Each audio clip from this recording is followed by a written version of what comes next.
In 1943, an RAF raid was mounted to troll the Nazis and disrupt the commemoration of their 10th anniversary in power. German bigwigs were scheduled to give live speeches in Berlin that were to be broadcast throughout the Third Reich and Nazi-occupied Europe that day.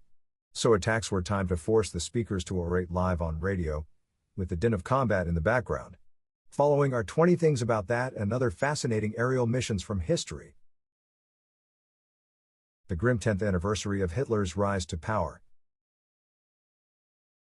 January 30, 1943 was a grim day in Berlin and throughout Germany. World War II, which had started off so promisingly for the Germans, had taken a decidedly bleak turn for the worse. Gone were the heady days of the Blitzkrieg when panzers rolled like unstoppable juggernauts across much of Europe, accompanied by the terrible drone Luftwaffe bombers and the banshee shrieks of Stukas.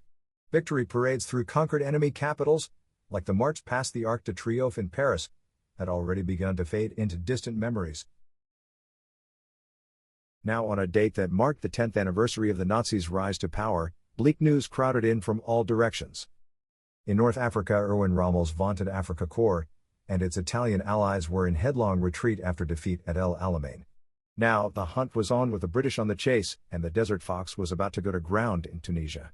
On the Eastern Front, the encircled German 6th Army at Stalingrad was on its last legs, and its final collapse was expected at any moment. So 1943's January 30th celebrations were intended to buck up morale. Reichsmarshal Hermann Göring, Hitler's chief deputy and head of the Luftwaffe, planned to kick off the ceremonies with an address that was to be broadcast live throughout the Third Reich. Allied intelligence found out about the speech's scheduled start time, and the British Royal Air Force decided to drop in for a visit. A raid to disrupt Nazi celebrations. Hermann Göring was scheduled to step up to the lectern at the Air Ministry building and deliver his speech at precisely 11 a.m. His nemesis that day was the twin-engined de Havilland Mosquito light bomber, nicknamed the Wooden Wonder because it was constructed almost entirely of wood. One of World War II's most versatile and successful airplanes, the Mosquito was a fast plane that could carry up to 4,000 pounds of explosives. It relied on agility and speed to avoid and escape enemy interceptors rather than fight them off. They were well suited for pinpoint attacks and special operations, so when RAF commanders decided to raid the Nazis' January 30th celebrations, they assigned the mission to Mosquito squadrons. As soon as the mics went live and Göring began to speak, a flight of 3 Mosquitoes from No. 105 RAF Squadron roared in at low level over Berlin. Their target was the headquarters of the German State Broadcasting Company. The growl of their engines, along with the sounds of anti-aircraft fire and the explosions of flak shells as Berlin's defenders tried to shoot them down, accompanied Göring's words as they were transmitted live across Germany, that presented the radio engineers with a dilemma: broadcast the cacophony of the raid, or kill the transmission. They shut down the broadcast, then dove for cover. The second Pinprick raid that trolled the Nazis and ruined their special day. Göring fumed at the interruption of his speech. Years earlier, the head of the Luftwaffe had vowed that no enemy planes would ever reach Berlin. Yet here they were over the German capital on the Nazis' special day, in a raid that made him look like a fool. The Nazi rallies and parades resumed after the Mosquitoes left, but it took more than an hour before Göring was finally able to resume and finish his address. Still livid, he headed off to another event at the Sportpalast, Berlin's biggest sports arena and meeting hall, where Nazi bigwigs were scheduled to deliver more speeches later that afternoon. Hitler was absent, but he sent Joseph Goebbels, the Reichsminister of Propaganda, to speak in his stead. Goebbels stepped up to the podium at precisely 4 p.m., the precise moment when a second raid by 3 Mosquitoes, these from No. 139 Jamaica Squadron RAF, roared in at low level. Berlin's defenders were on alert this time, and anti-aircraft batteries around the city unleashed a storm of fire. The violent cacophony helped the British. Their goal was to force German radio to broadcast the din in the Nazi capital. This time the radio engineers stayed with Goebbels, who delivered his speech to the accompaniment of bomb blasts, shell bursts, and the roar of engines in the background. Neither raid that day inflicted much physical damage, but that was not their goal. They were intended as PR to demonstrate to the Germans that nowhere was safe from aerial attack, and in that they were greatly successful. German fuel was a key target of Allied bombers in World War II. The oil campaign, which sought to destroy facilities that supplied Germany with fuel, was a major component of American and British strategy for bombing the Third Reich. Oil refineries, synthetic fuel factories, storage depots and other key infrastructure were high on the list of targets marked for destruction. The Romanian oil field and refinery complexes that surrounded Ploiești, about 30 miles north of Bucharest, were a vital source of oil for the Axis in World War II, and provided the Wehrmacht military with roughly one-third of its needs. The Germans had been alerted to Ploiești's vulnerability in June of 1942, when the American bombers conducted a raid that met little opposition and inflicted little damage, so they surrounded the region with anti-aircraft guns and set up one of the world's densest and best integrated air defense networks. When American bombers returned a year later, Ploiești was far more hardened than it had been in 1942.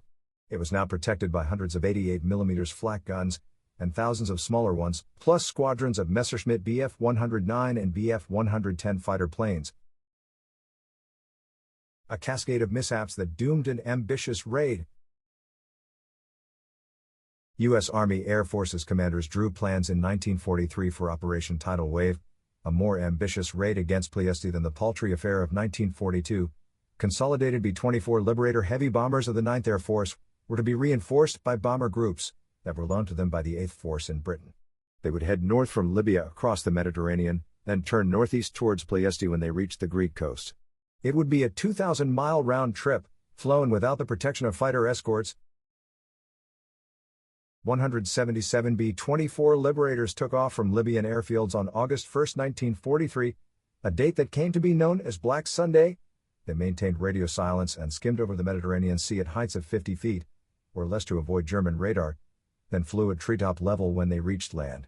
However, the Germans were alerted and the raid came to grief because of a cascade of mishaps. They included a navigation error that took some bombers directly above a German position, and a lead navigator's crash that caused the bombers to arrive over the target in staggered groups instead of simultaneously. Operation Tidal Wave resulted in heavy losses for relatively little gain. A bomber group leader saw that all formation was hopelessly lost, so he broke radio silence to order the scattered B-24s to make their way to the target area individually, and once there to bomb as best as they could. When they arrived at Ploiești, Liberators were met by alert defenders who'd had time to prepare for them a warm welcome. Hundreds of anti-aircraft artillery pieces, heavy machine guns, and a specially designed flak train whose car's sides dropped to reveal flak guns, opened up on the bombers, while fighter airplanes fell upon them. As the B-24s pressed on at low level, they also had to contend with smokestacks that suddenly loomed in their path amidst dense clouds of billowing smoke. Of the 177 Liberators that took off that day, 162 made it to Ploiești. Of those, 53 were shot down, for the loss of 660 crewmen. Of the 109 Liberators that survived and reached an Allied airbase, 58 were damaged beyond repair. The damage to Ploiești was quickly repaired, and within weeks, the oil complex was back in action to furnish the Germans with even more oil products than it had before the raid. 1943 was a terrible year for American heavy bombers in Europe. The summer of 1943 was a terrible time for American bombers in the European theater of operations, and August was especially bad. The month began with the Ploiești raid, which, as seen above, devastated the American attackers in exchange for damage that was quickly repaired. Little more than 2 weeks later, another disastrous raid followed. August 17, 1943, was the first anniversary of the U.S. 8th Air Force's commencement of its strategic bombing campaign. To commemorate it, American air commanders decided upon an ambitious attack intended to cripple the German aircraft industry. The plan was to launch not one raid, but two simultaneous attacks against two separate targets vital to the Germans. It was hoped that if the missions were conducted at the same time, they would confuse and divide German air defenses. The Luftwaffe's fighters would be forced to split up in order to protect both targets, instead of concentrate against a single bomber force. The targets chosen were Regensburg, a center for the production of Messerschmitt Bf-109 fighters, and Schweinfurt, which housed most of Germany's ball-bearing industry. As seen below, things did not go as planners had hoped they would. A hazardous raid without fighter protection. By the end of World War II, long-range American escort fighters such as P-38s, P-47 and especially P-51 Mustangs equipped with drop tanks were able to accompany American bombers wherever they flew in Europe. In the summer of 1943, however, that had not yet come to be. and both Regensburg and Schweinfurt lay beyond the range of the Allied fighters that were available at the time. So the bombers sent against those targets could be escorted only part of the way, before the fighters were forced to turn around and head back to Britain. From that point on, the bombers would have to continue on their own to their targets without protection from escorts. The combined force for the twin missions was 376 Boeing B-17 Flying Fortress heavy bombers. Those sent against Schweinfurt would return to their bases in England after the raid. However, in order to further confuse the Germans, the Regensburg force would fly south after it dropped its bombs, continue on over the Alps, and cross the Mediterranean to land at Allied air bases in Algeria and Tunisia. Thereafter they refitted, refueled, and rearmed.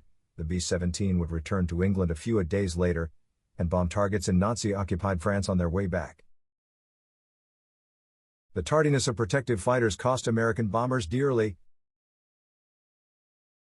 7 groups of B-17 heavy bombers with a total of 146 aircraft, led by then Colonel Curtis E. LeMay, took off for Regensburg on August 17, 1943. Within just a few minutes after they had crossed the North Sea coast into Europe, they were intercepted by German fighters, which attacked them with ever greater ferocity all the way to Regensburg. 2 Allied fighter groups were scheduled to escort them part of the way to their target, but only one of them showed up on time to protect the lead bombers. The other fighter group showed up 15 minutes late, and in that interval Luftwaffe fighters had a clear run to attack the unprotected bombers with abandon. 15 B-17s were shot down before the German fighters, low on fuel and out of ammunition, returned to their airfields. The Regensburg force dropped its bombs against light anti-aircraft fire and turned south for North Africa. The Germans had not expected that, and did little to challenge their escape. So that part of the plan, at least, had worked. A late takeoff doomed the raid against Schweinfurt. As they made their way south, the Regensburg mission's B-17s were challenged by only a few Luftwaffe fighters that soon had to turn back to base because they ran low on fuel. 9 more B-17s were lost en route to North Africa due to mechanical failures or because their engines died when their fuel tanks ran dry. All in all, 24 Flying Fortresses were lost, while another 60 of the 122 B-17s that survived were damaged. They came off light compared to the Schweinfurt force, which got it far worse. 230 B-17s, divided into 12 groups, took off that morning for Schweinfurt, but they had been delayed and started late. That immediately wrecked a key pillar of the plan to raid 2 targets simultaneously, to fly at the same time as the Regensburg force in order to overwhelm the German defenders with numbers, and divide their focus. Instead, the German fighters were able to concentrate against the Regensburg force and maul it.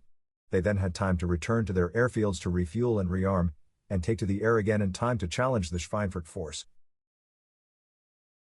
A deep raid so bad it made American commanders hit pause for 5 months. The force sent against Schweinfurt was further jinxed by weather. High cloud masses forced its B-17s to fly at lower than usual altitudes. There they were extra vulnerable to German fighters. Over 300 Messerschmitt Bf-109s and Focke-Wulf FW-190s fell on the B-17s with a ferocity never seen before, and the violence of their attacks mounted steadily as the bombers penetrated more deeply into Germany. By the time the raid reached the outskirts of Schweinfurt, German fighters had already destroyed 22 bombers. The Luftwaffe defenders then returned to their airfields to refuel, rearm and wait for another go at the bombers on their way back home. The Schweinfurt group lost 36 B-17s shot down that day. All in all, the double raid cost the US 60 bombers destroyed, and another 95 were heavily damaged. Many of the damaged B-17s were from the Regensburg mission that flew on to North Africa, where the worst-hit bombers were never repaired. The target suffered significant damage, but German industry was sufficiently resilient to soon make up the production shortfall.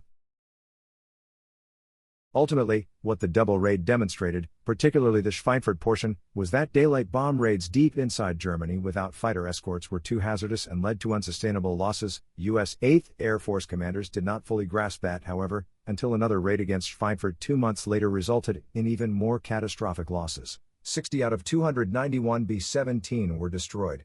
Deep penetration attacks into the Third Reich were suspended for 5 months until long-range fighter escorts finally became available to escort the bombers to their targets. The surprise attack that kicked off the Six-Day War.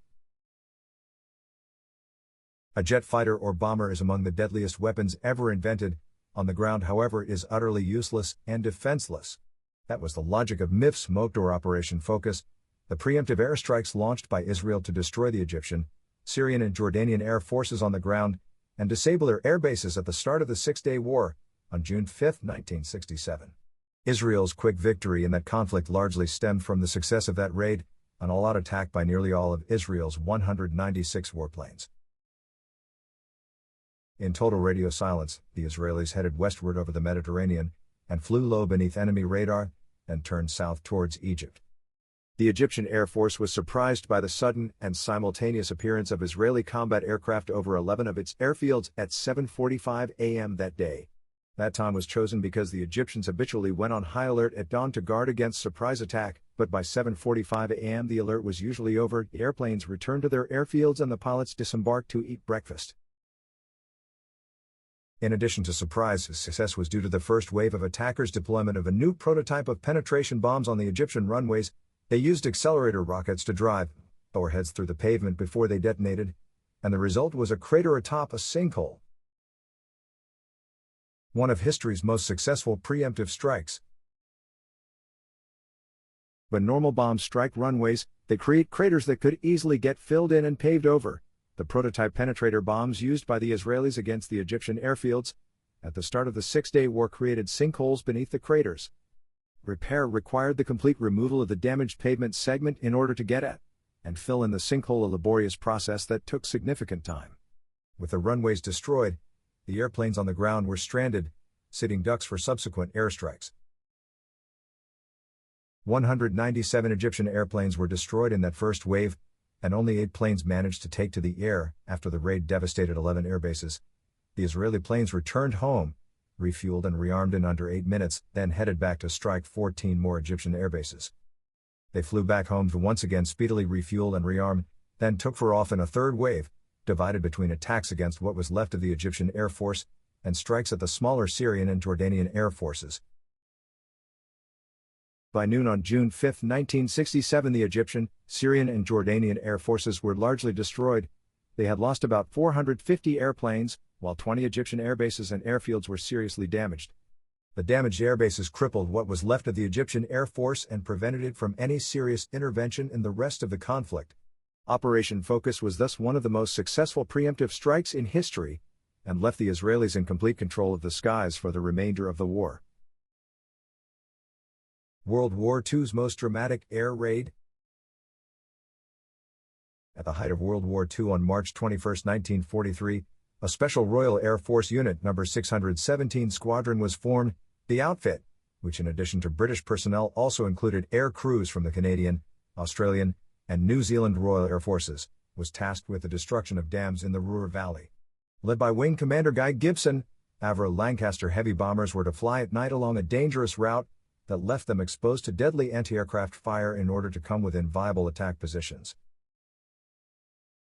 They were to then accurately deliver their ordnance to the targeted dams, despite protective torpedo nets that shielded the concrete structures.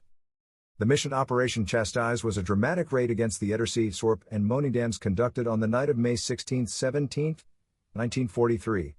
Its genesis lay in contingency plans made before the war had even commenced. The British had long wondered about the feasibility of the destruction of the Ruhr dams in case of hostilities against Germany. The heart of Germany industry was located in the Ruhr Valley, and its dams not only provided hydroelectric power and water for steel plants, but also potable water for the workforce, as well as water for the region's transportation canals. Various proposals were examined, but none produced a viable plan that stood a reasonable chance of success. Then a fortuitous marriage of technological advances and a brilliant mind came to the rescue. A flash of brilliance.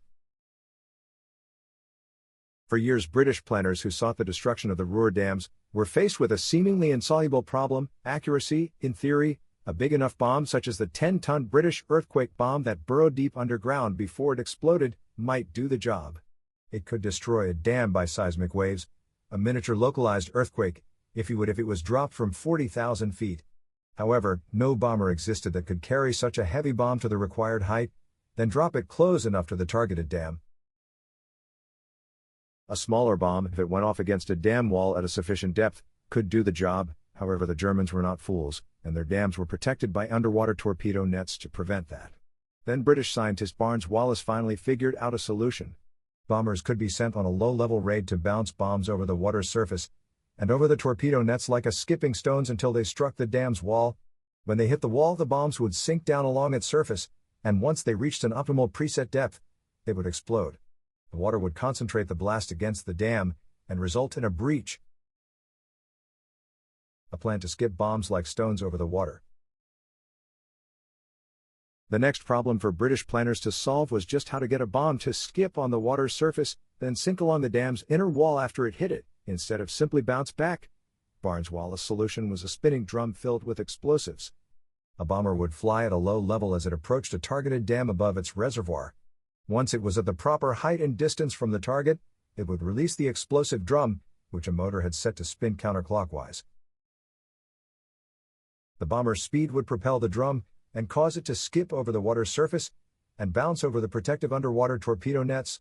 Once it struck the dam, the drum's counter-rotation, which had been imparted by the motor inside the bomber before the drum's release, would ensure that it hugged the dam's wall as it sank.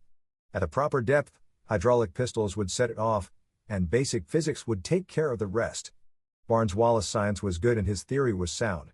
Next, was to find pilots and air crews with enough skill and courage to conduct what would be an extremely hazardous nighttime raid.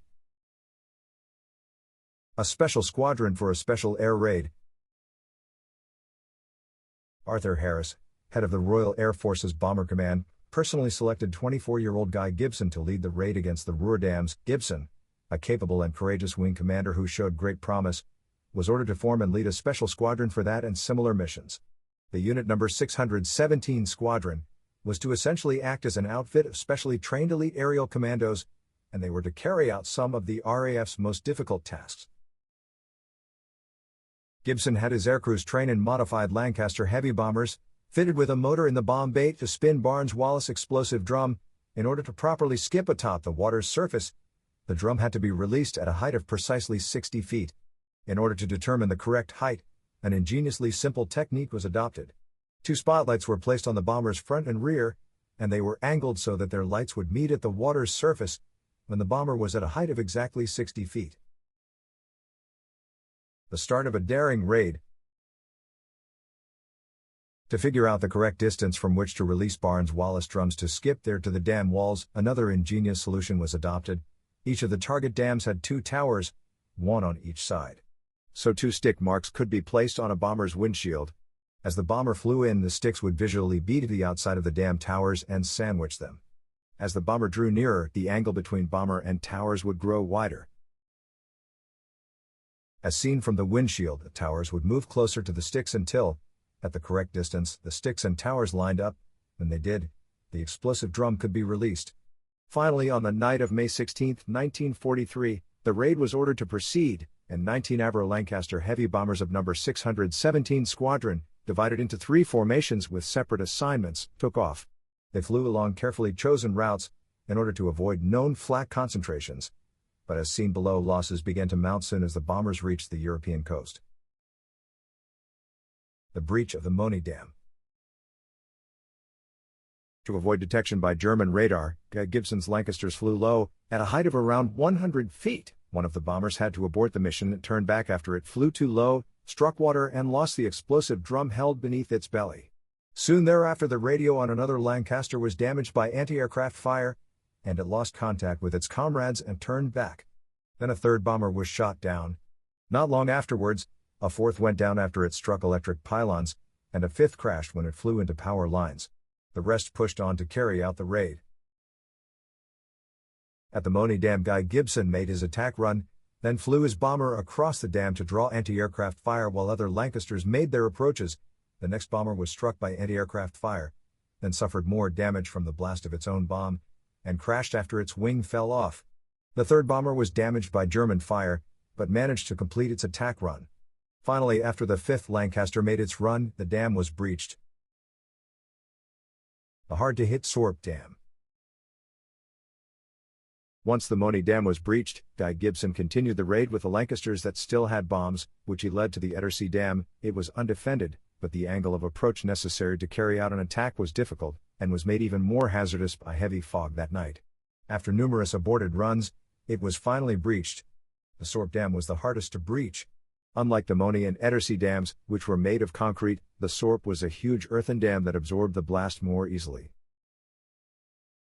In addition, a church steeple interfered with the flight path, and once it was cleared, the bombers had only a few seconds to line up on target, reach the correct height, and get within the proper distance to release their explosive drum, after numerous dry runs to make sure they had it just right. Number 617 pilots finally released their explosives. Although the drums hit the Sorpe Dam and exploded, they only inflicted relatively minor damage to the structure's crest, and failed to cause a breach.